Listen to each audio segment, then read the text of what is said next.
On Thursday, President Trump once again unleashed a torrent of irritated tweets on his wall, this time essentially delivering the negotiations of a bipartisan conference on the financing of virtually dead borders.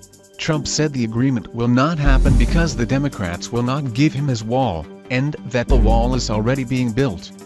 He also stated that we must absolutely call what is built on the border of a wall, after saying that he would be fine in calling it barrier. Cut the fog of pathology, spin, lies and contradictions, and the result of what Trump said is, if the final agreement does not contain what counts by its decree as payment in a large and monolithic structure that meets the fantasy of the wall. He promised his followers, he will not support you. A new document detailing the last Democratic offer in the conference negotiations highlights how terribly malevolent, reprehensible and distant from reality that position really is. The document, which was transmitted by a source, offers a detailed account of the money that the Democrats are offering to finance the Department of Internal Security for 1 year. The bipartisan agreement on DHS funding would prevent another stoppage in mid-February. Thus, the document represents the outlines of a Democratic project for how to resolve this crisis and, more broadly, the beginning of what a Democratic agenda would be like to face the challenges on the border. You should read the document alone, but note this important nugget.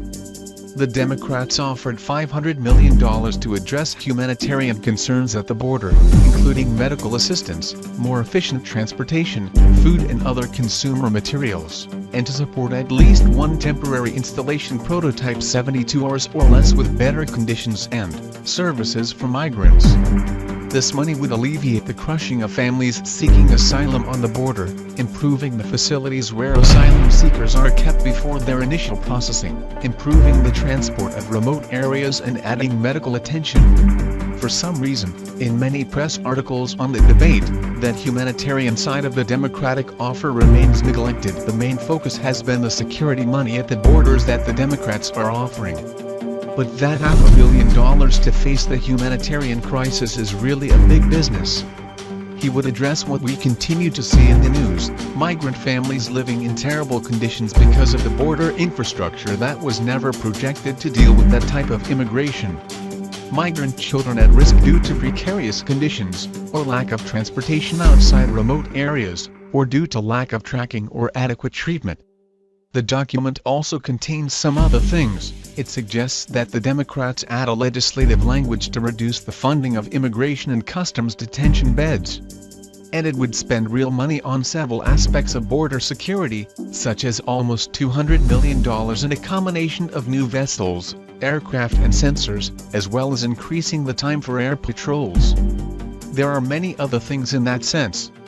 The basic trade-off at the core of this simplified document is that the Democrats are trying to push the immigration system to a more humane treatment of migrant children and families, in exchange for more security support at the borders, no barriers, but the kind of security they claim to be most economical in the 21st century. Carrie Talbot, Federal Defense Director of the Immigration Center, told me that the reduction of the ICE detention beds has the objective of forcing ICE to condemn the meeting of long-term undocumented residents, without a criminal record. The proposal drives the entire system in a more humanitarian direction in exchange for financing more technology, Talbot said. To be as clear as possible, all that humanitarian money would be something that Trump himself claims to be worried about, and he constantly attacks the Democrats for supposedly not caring. Trump regularly tweets about the humanitarian crisis and demands that the Democrats act to do something about it. Trump somehow manages to turn that idea into a demand that the Democrats must give him his wall to separate the descending hordes of migrants in search of asylum, in addition to money to meet their humanitarian needs. But Trump never explains how the wall would reduce the flow of migrants, as asylum seekers are trying to surrender at the border. As I have argued incessantly, that is the real crisis of the borders, while the security crisis, which Trump tries to justify the wall, is widely announced, since the numbers seized trying to break free from the border undetected are at historic lows. To recap, here we have Democrats trying to give their administration more than $500 million to face the current humanitarian crisis that Trump continues to tweet. But Trump will not accept, because they did not give him his wall, or his barrier, or whatever. Democrats can very well agree to give Trump some barriers if they receive concessions in return. You can imagine a deal that works, but even here we are largely hostage to Trump's whims, because even if Republicans and Democrats reach an agreement that includes barriers of this type, we do not have how to know if you are going to decide that they count as your wall or not.